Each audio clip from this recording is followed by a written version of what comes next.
Thank you for spending another midweek moment with the Wisconsin property taxpayers. I'm Paul Rozeski. Today is Wednesday, October the 3rd, 2025, and thanks for being here. To use a racing analogy, we have sped through summer, Labor Day is the turn, and we are now full speed on a straightaway with nothing much to slow us down as we streak through September, into October, past Halloween, and towards Thanksgiving.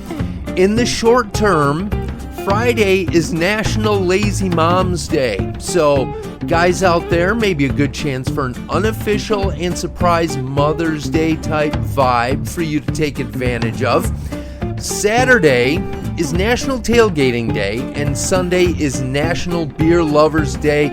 Wrap them all together this weekend so you can take your pick between college football, a full weekend of professional baseball, and week one of the NFL.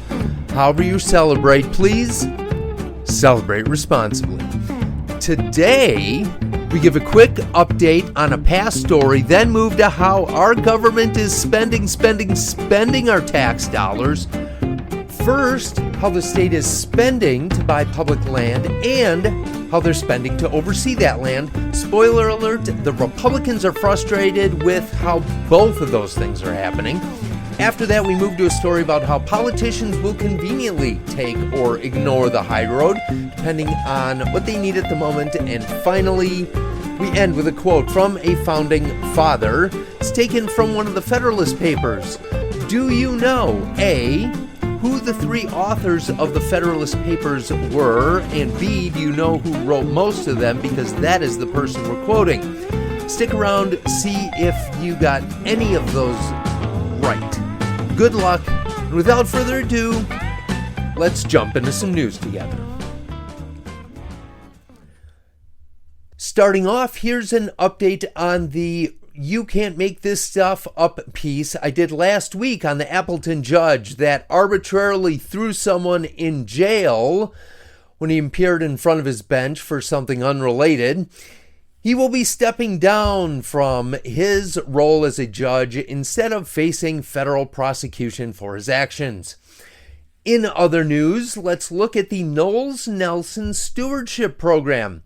It is a state program that sets aside money to acquire and maintain the public lands we have in Wisconsin.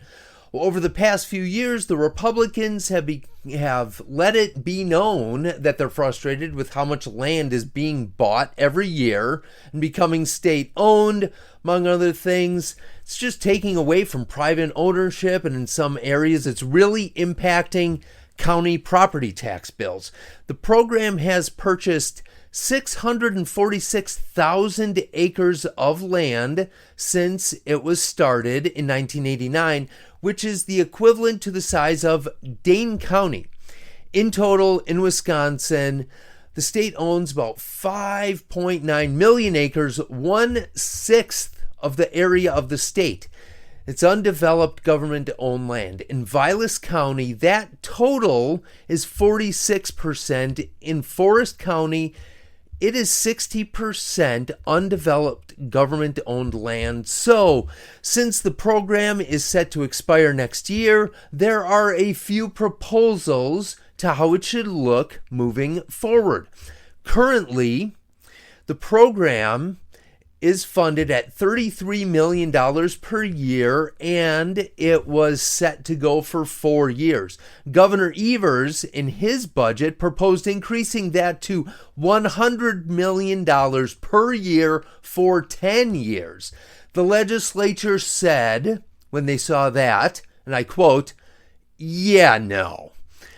Next, because that didn't go anywhere in the budget, there was no renewal of the program, so the Republicans made a proposal of a bill outside of the budget of a program that'll go for $28 million per year for 4 years, which is pretty much the same as the current program, just a little bit of a haircut.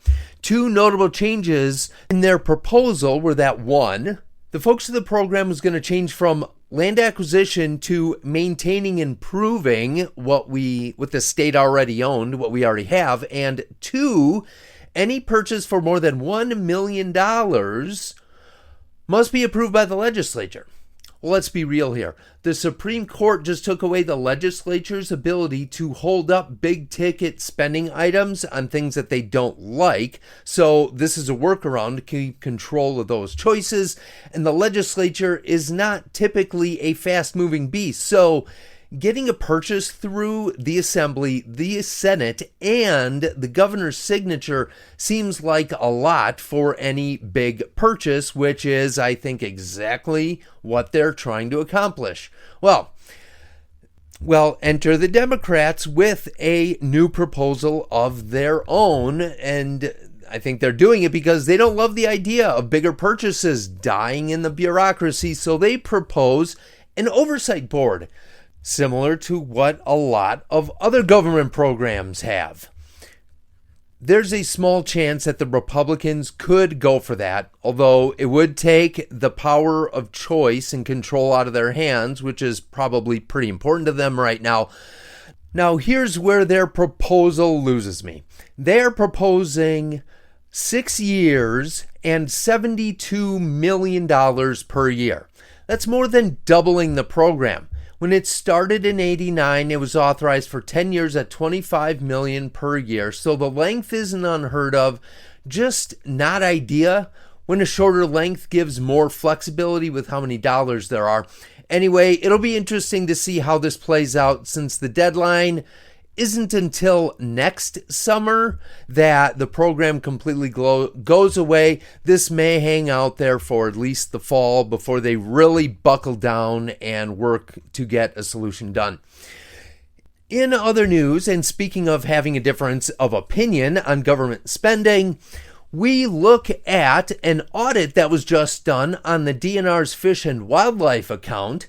The legislature called for the audit when they learned that the account is $10 million in the red, and the lawmakers wanted to know why exactly it was so far in the hole. Well, the audit came back. It had a couple recommendations for the DNR to implement, which almost all audits do. But the DNR, their response to the audit was, hey, this is great. Look at this. 100% of the funds were spent in accordance with the law. 83 million, which is 89.3% of the funding, benefited hunters and anglers, while 9.6 million, which is 10%, actually 10.3%, went towards administrative costs. Like, hey, this is good. We are being good stewards of this money. Well, Senator Wimberger and Representative Whitkey, who are the co-chairs of the Legislative Audit Committee, read that same audit and focused on different numbers.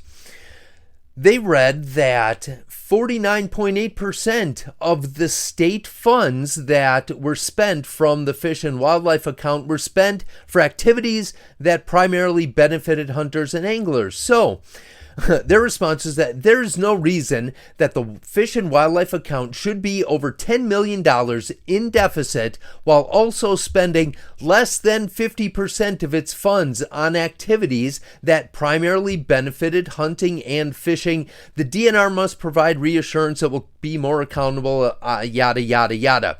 Yes, 49.8% is less than 50%.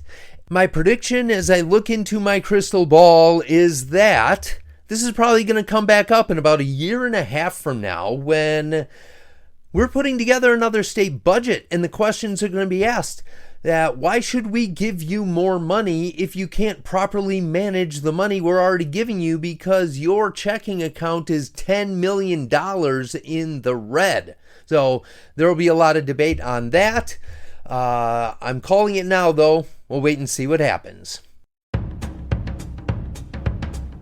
And finally, since I am running long, I'm going to have to save my third story till next week. It has to do with Chris Taylor, the candidate on the Democrat side for the Wisconsin Supreme Court.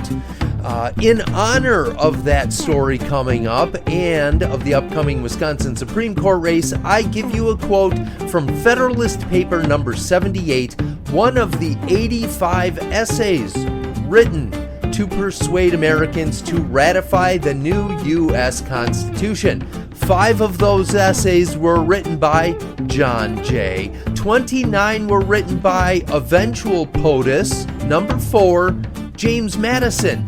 And writing the majority of the essays with 51, none other than the man made famous by Broadway, Alexander Hamilton. This paper is talking about the separation of powers between the legislative, executive, and judicial branches of the government, and he said, quote, "The judiciary, from the nature of its functions, will always be the least dangerous to the political rights of the Constitution because it will be least in a capacity to annoy or injure them," unquote. In hindsight, he couldn't have been more wrong. Have a great second half of your week, and as always, thanks for listening. Wisconsin Property Taxpayers Inc. is a nonpartisan membership organization consisting of thousands of small business, farm, and homeowner members in every corner of the state. Founded in 1985, the organization is committed to providing its members with up-to-date information, legislative advocacy, and exclusive cost-saving benefits. Find out how to join at WPTOnline.org/join.